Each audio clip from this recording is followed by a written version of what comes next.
reparar a máquina, metela no taller e propiciar que o futuro do rural se construa en base a un medio vivo, que é o que vimos reivindicando os que creemos e militamos na agroecoloxía, e entonces entendemos que cando non sabes moi ben a donde vas, quizá haya que dar 2 pasos atrás para saber de onde ves, e entonces ver que os saberes que nos transmitiron estaban ben transmitidos, a min na casa, meus pais, meus avós me transmitiron e me ensinaron, sin saber o que me estaban ensinando, que era a resiliencia, me enseñaron o que era un solo vivo, me enseñaron que as sedes teñen o seu sentido para dar biodiversidade, e entonces eu non podo renegar deso, teño que construir un futuro a partir deso, un futuro que se falaba aquí de comercialización, que ten que ser e entender a biodiversidade como valor, como un valor tamén ecolóxico, cultural e que nos permite perpetuarnos como que somos, e entón eu creo que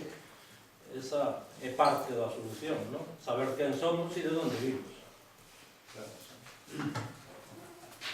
Sí, o meu enfoque é que aquí hai dúas liñas subxacentes. A primeira é dunha evolución espontánea e inexorable que está conducindo a unhas consecuencias de despoboamento, a consecuencias negativas de todo tipo que todos temos na cabeza, e por outra parte hai unha demanda implícita polo menos de actuación e unha proposta de por onde hai que ir.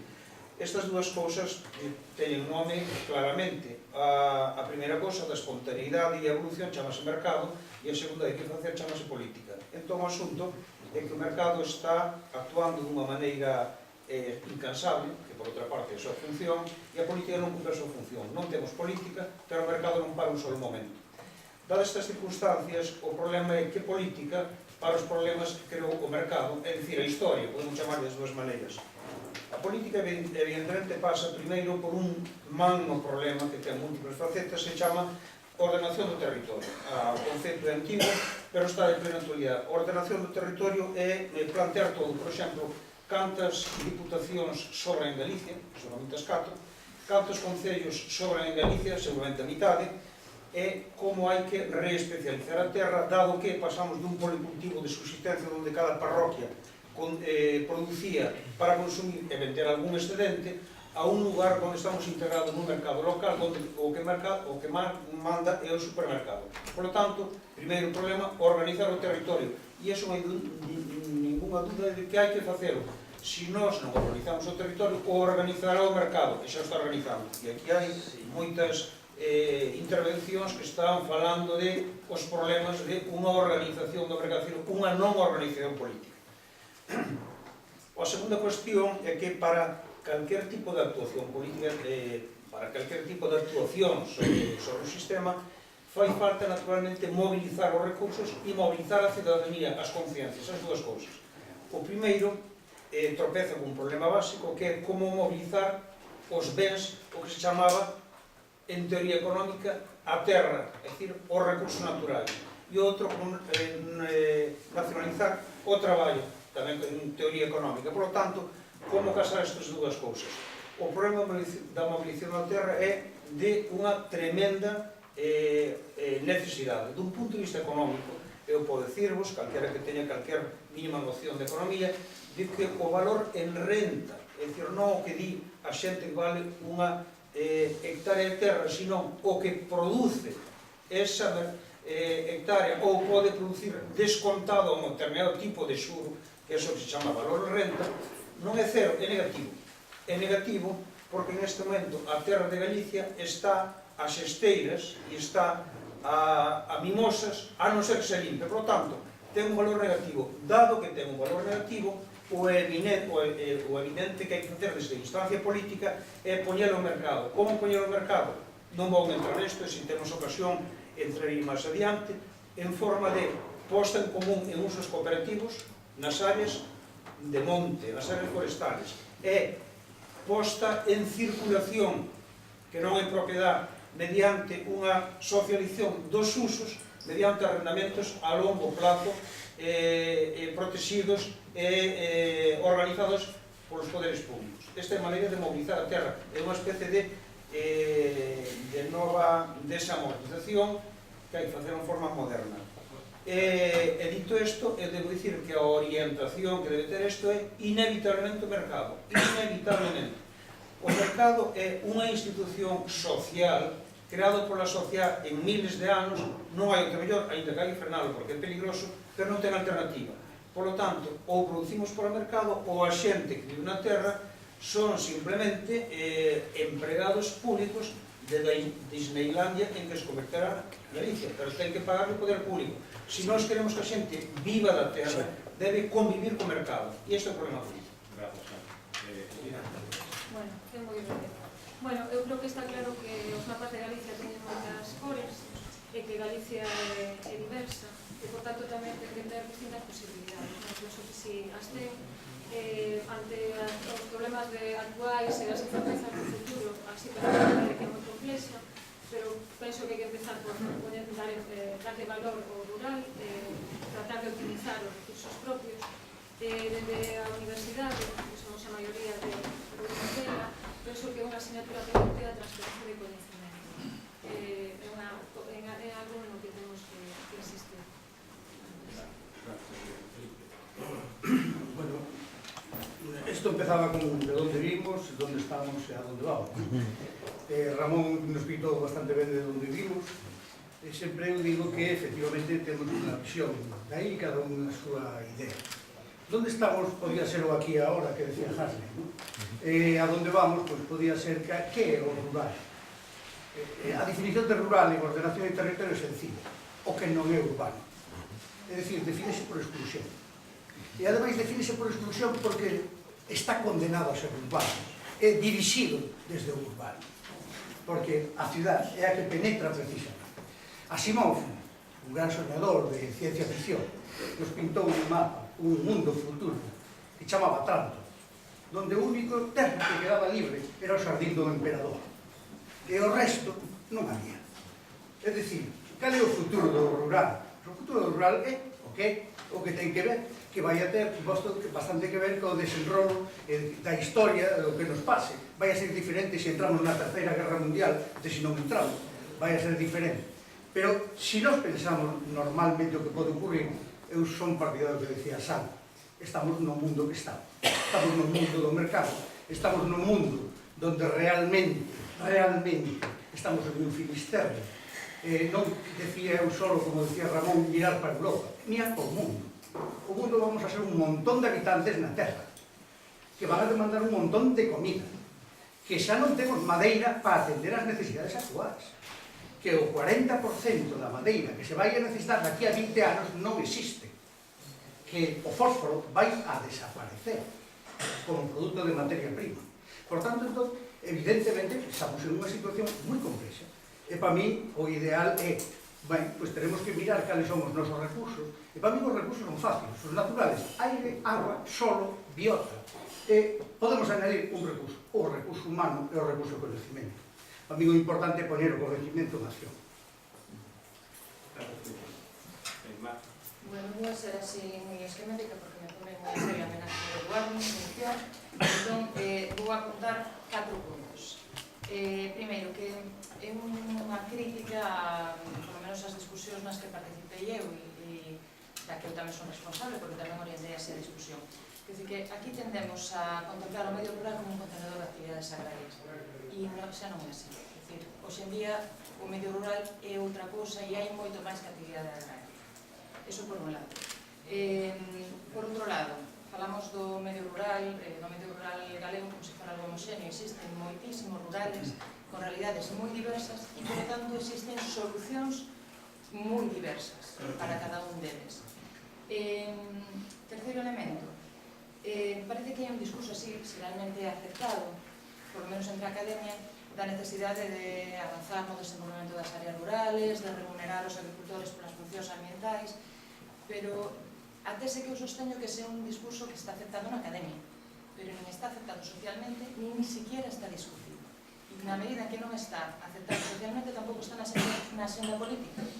E a mellor prova desto é os recursos que se destinaron e que se están destinando a conseguir este objetivo, que son claramente, manifestamente insuficientes para o mismo. E, por último, tamén se discutiu bastante, por menos nas mesas nas que estive eu, sobre a cuestión da mobilidade de terra. e eu concordo en que é un elemento importante, pero tamén creo que hai zonas donde desgraciadamente xa non é un elemento ou que dificilmente vai a ser un elemento importante, porque a pregunta vai a ser mobilizar para quen, porque desgraciadamente hai unha importante parte deste país nas que xa non temos o recurso máis importante que as persoas, os residentes. Eu deixaría aí.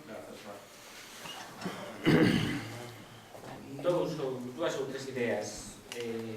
Unha que ten que ver con algumas cosas que se dixeron aquí, que se dicía por la mañán que un aspecto importante para o futuro do mundo rural ten que ver con proporcionar uns niveis de calidad de vida suficientemente aceptables para que a xente poda ir a vivir, non?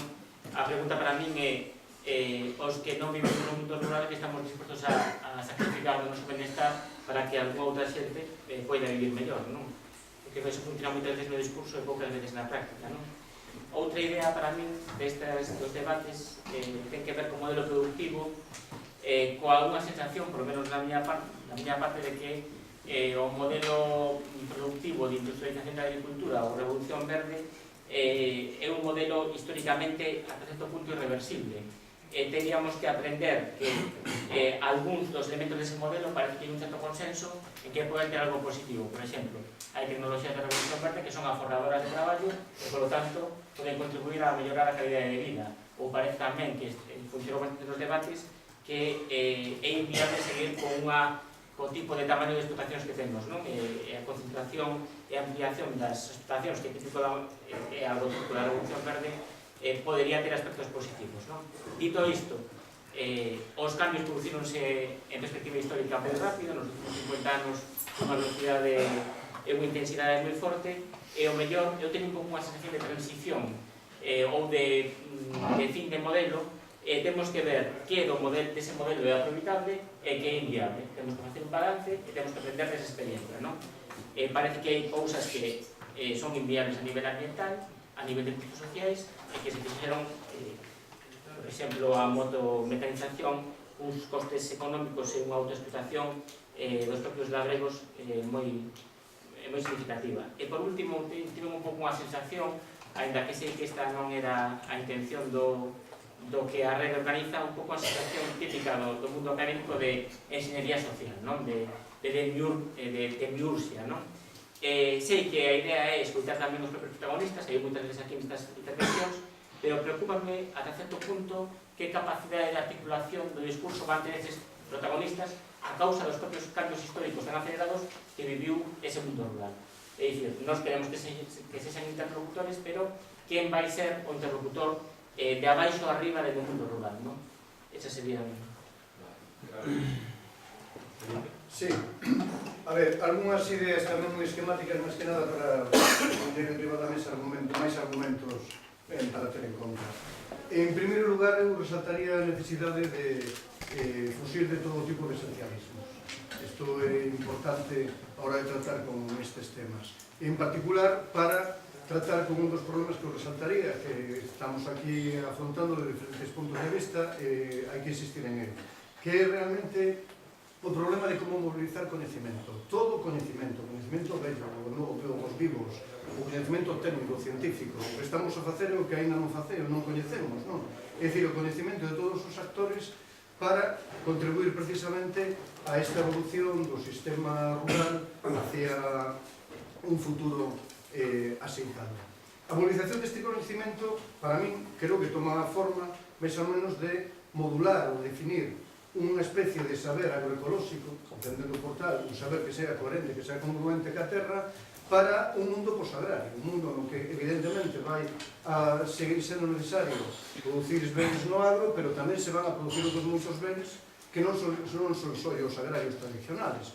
Aquí surdiron algún deles, e non é que quera precisamente traer as augas a meu lado, pero evidentemente hai outros valores que tamén se poden producir, como por exemplo o acceso ao patrimonio, o uso do patrimonio no sentido máis xenérico, pero que para facelo debidamente require con seguridade un sistema de saber que seña compatible ca terra e cos xeitos tradicionales de xestión. Falando da creación deste sistema, penso que tamén que hai que decir, porque me parece que non está demasiado presente nestes debates, a necesaria aportación do mundo das TIC, das tecnologías de información, que non se agotan simplemente no tema de levar banda ancha a todas as entidades de población, non? Hai outras alternativas, se cadra incluso máis baratas, que desde o mundo das TIC se poden facer os procesos e proxectos de valorización do agro. Voltando ao tema tamén de superar o esencialismo, eu tamén diría, que creo que temos que decir, que é necesario superar o esencialismo naturalista. Non existe xa patrimonio natural, non existe o que podemos chamar patrimonio ambiental, non existe natureza. De feito, posiblemente non existiu nunca, porque a natureza é unha produción de un concepto producido desde precisamente o punto de vista de un saber maquinista, que por oposición entende como contrario ao mundo que recoñecemos que é un maquinista unha cousa distinta, pero sobre todo que non existe agora porque temos diante de nós unha paisaxe, unha sociedade que é o produto de unha longa tradición histórica que por todas partes creou un escenario artificial, e creo que hai que recoñecer precisamente isto para facer o que hai que facer os escenarios artificiales, que ordenalos e xestionalos debidamente. Bueno, eu dúas ideas nada máis. Unha primeira, que a transición que estamos a viver destes últimos 50 anos podes interpretar tamén como unha transición dunha agricultura que estaba máis ou menos condicionada pola natureza, con todas as soledades que acaba de introducir, estou de acordo con elas, non? Pero que estaba bastante ben relacionada, bastante ben racionalizada, decíamos daquela, non? No sentido de que as terras boas tenían uns cultivos determinados, etc. Entón pasamos de esa agricultura a unha agricultura onde as presións do mercado fundamentalmente a agroindustria tamén foi deixando de lado un pouco estas condicións, estas determinantes. Non estou introducindo os xuicios de valor, simplemente estou aportando que eu creo que é unha realidade bastante obxectiva. Ainda así todo, pois ainda sigue habendo unha certa relación entre a utilización do territorio e os determinantes ou condicionantes naturais, vamos a chamar desta maneira. Aquí mesmo na Mariña temos o monte onde ten que estar e o millo e o prado onde ten que estar, non? Por tanto, non se perdeu de todo esta relación, este condicionante natural sobre o que son as produccións, non?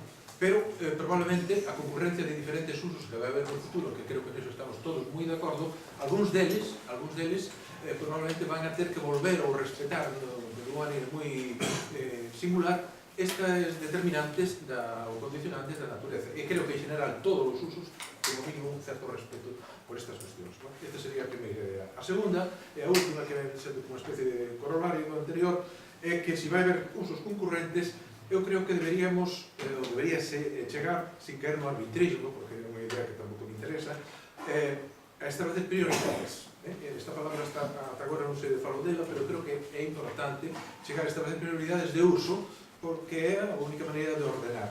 Creo que non é ir a unha utopía, que é bastante máis complexa que o exemplo que vou poñer, e con este remato, porque os usos da auga, neste momento, máis ou menos, os diferentes usos que pode ter a auga, hai un certo consenso entre os propios executores e os políticos de cales deben ser os usos prioritarios da auga. Entón, creo que esa prioridade ou ese establecemento de prelacións de alguma maneira debe ser un objetivo a buscar. É moito máis complexo, moito máis difícil, non se pode caer nun arbitrismo, pero sí que se pode chegar a consensos e, por tanto, facer política, porque, ao final, o que habría que fazer era política para definir estas prioridades. Paula. Vale, bueno, eu, simplemente apuntar que, evidentemente, hai que partir do conhecemento, decir, ver, conocer de onde vimos, onde estamos, e digamos que a única maneira tamén de valorizar o que temos, a nosa paisaxe, o noso territorio, utilizando estrategias participativas da administración, da academia, pero tamén coas comunidades locales. Que estas comunidades locales parece que están nun punto secundario e son manexadas sin preguntarles a elas o que queren e a onde queren ir.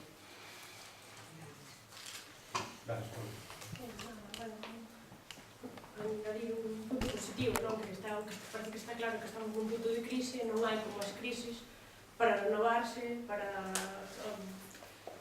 crear un espacio de oportunidade, e eu creo que para o agro galego, en general, estamos nun momento de expectativas, un momento de expectativas no que está claro que o que temos que sinalar é que existe unha total desarticulación do que conocíamos, desa realidade de terra, poboación rural, agricultura, que se abriu a multifuncionalidade, non é que se vai a abrir, é que xa se abriu a multifuncionalidade, o que hai que o mellor definir é cal é a multifuncionalidade que é máis, chamémoslo correcto, a mellor da palabra, que buscaba, que é a multifuncionalidade que se busca ou que se quere para mellorar a calidade de vida e aumentar o número de individuos que se interesan por vivir no rural, e igualmente dar conta de que os problemas moitas veces veñen, digamos así, de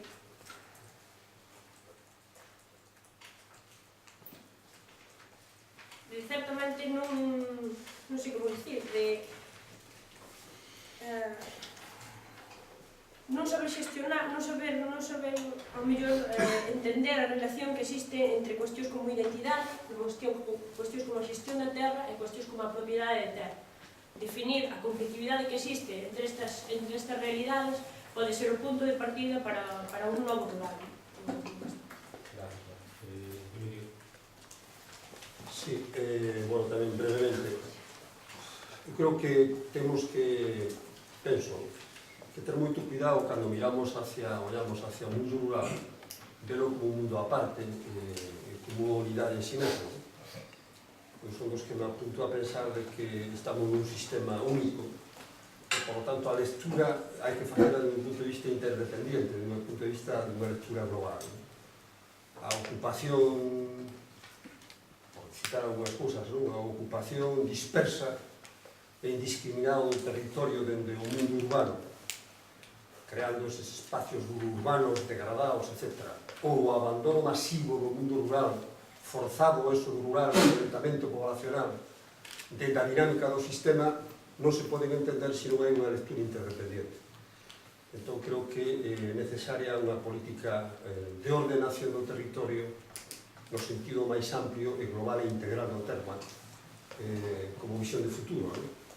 Esa política de ordenación do territorio que na nosa autonomía eu creo que prácticamente non existiu ao longo prácticamente da súa historia, onde o territorio se dividiu sobre unha base de ordenación que viña de outros tempos, tanto institucional, donde se repartiu en cachos, en trozos, diputacións provinciais e logo unhas chamadas comarcas que non respondían ou respondían algo absolutamente pretérito que xa non tiña nada que ver coa realidade presente.